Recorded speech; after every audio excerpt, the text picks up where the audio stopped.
Hi, I'm Phil Jones and welcome back to the final part of my adventures in Scotland. In part 1 I took you on my journey from Essex to the Scottish Highlands, where I visited the stunning area of Glencoe and Glen Etive before making my way across to the Isle of Syke and to the area around Eileen Donna Castle and Bealach na Bar.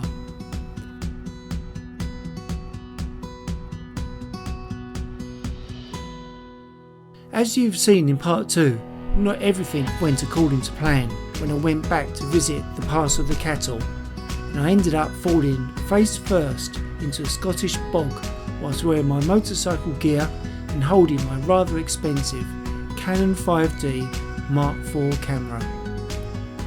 After waiting a few hours for my clothes to dry out in the sun, the next part of my journey was to ride back along the A896 through Beinn Eighe and make my way to Ullapool, where I will be staying that night.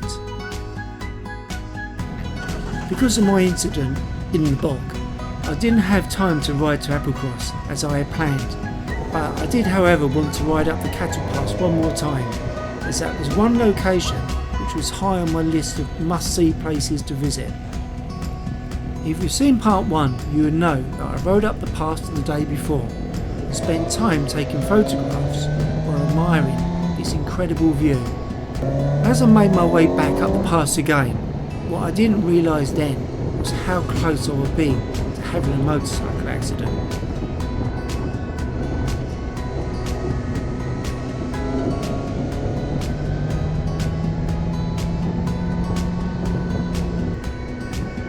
The conditions were amazing.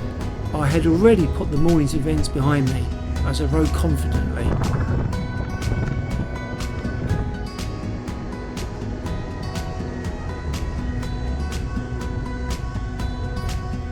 I kept well within the speed limit and made sure I either stopped or pulled over when faced with a vehicle coming the opposite way.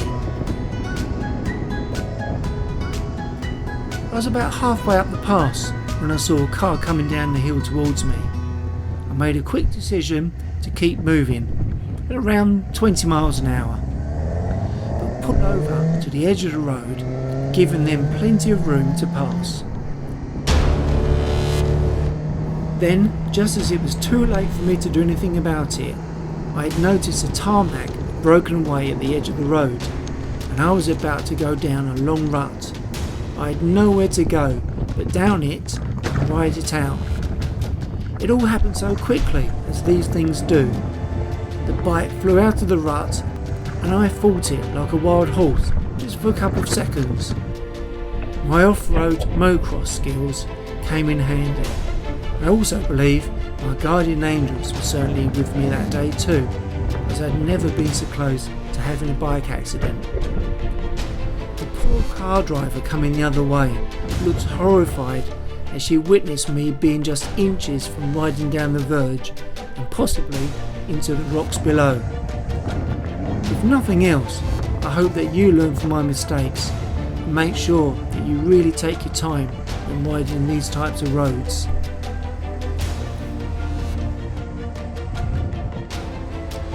After pulling over to check my tyres and wheels, I decided I'd had enough of the pass of the cattle for one day and turned around to make my way to Bealach Cafe and Gallery, where I was treated to a lovely cappuccino and a hug from the owner after telling her about my day.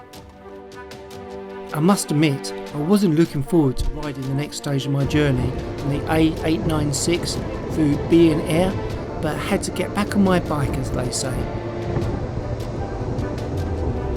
My confidence was at an all-time low, and I still had a 100-mile journey to do, and wanted to enjoy the scenery as much as I could, which honestly wasn't easy.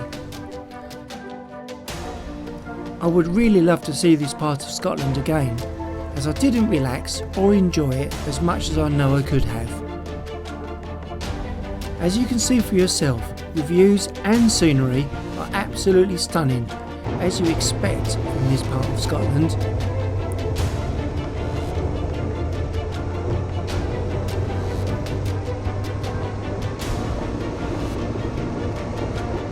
My Canon camera was still unusable since I plunged it in the Scottish bog, but I did have my GoPro Hero 6 and my iPhone camera to capture the shots from the rest of my trip.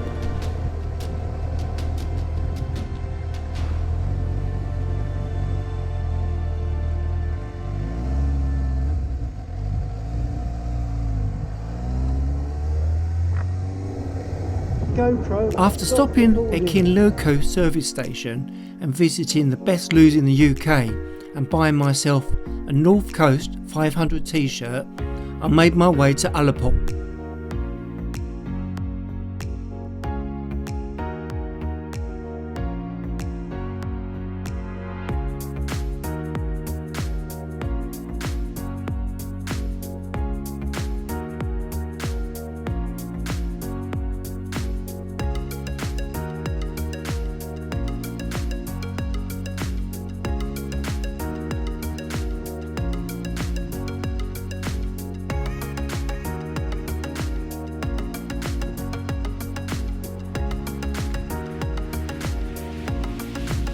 GoPro stopped recording.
I did include in my itinerary to visit Crag National Nature Reserve, but because I arrived in Ullapool so late in the day, I decided to give it a miss.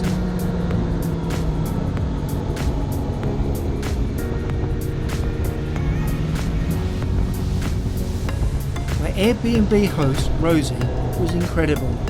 You could tell I was mentally drained from the day. I took Rosie's advice and ran a hot bath, and she kindly gave me a glass of whiskey to take with me to help me relax. The next morning I woke up to a beautiful day, and after the most amazing breakfast I had a short walk to take in the views and phoned my insurance company to report my accident with my camera. I had also planned to have an early start and ride from Ullapool back to Essex, but had a change of mind and booked another night at my very first accommodation at Renton. But before I did, Rosie had persuaded me to ride further north along the 835 past Crag National Nature Reserve and doing a loop before heading south. Visiting Crag National Nature Reserve was like stepping back in time to the time of the dinosaurs. The mountain range is incredible. Its rugged mountains and dramatic landscape have to be seen to be believed.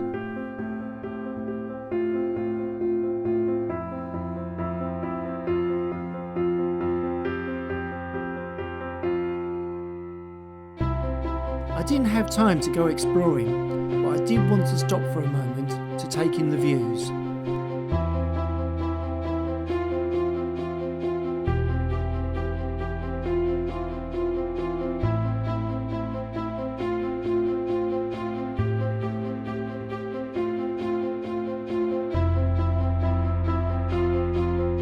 Parked up to admire the view, and in the parking bay was a tour bus and a handful of people who were watching a golden eagle and a buzzard through their binoculars. The guide then came over to me and passed me his binoculars and pointed out the golden eagle hovering above us. Wow, what a trip and what amazing memories. I felt so privileged that a total stranger would struck me such an amazing opportunity to see a golden eagle flying in its natural surroundings.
After riding a loop on the A837, I made my way back down towards Inverness and down the A82 past Loch Ness, where I couldn't resist stopping, especially as I had such amazing weather and not even a cloud in the sky.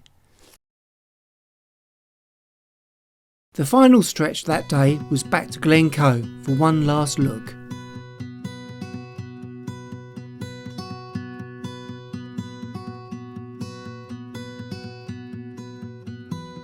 At this point, I decided to record a time-lapse video of my journey from Glencoe to Loch Lomond, where I'll be staying again that night.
The next day was the 430-mile journey back to my home in Essex.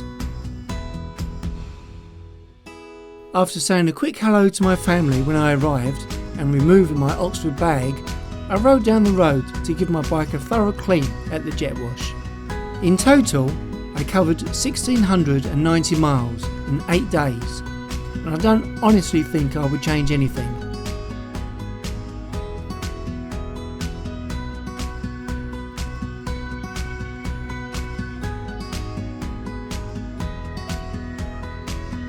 It's the previous experiences which make you who you are today. And although I would rather not have fallen in the bog or nearly crashed my bike, the events certainly gave me an adventure in Scotland I will never forget.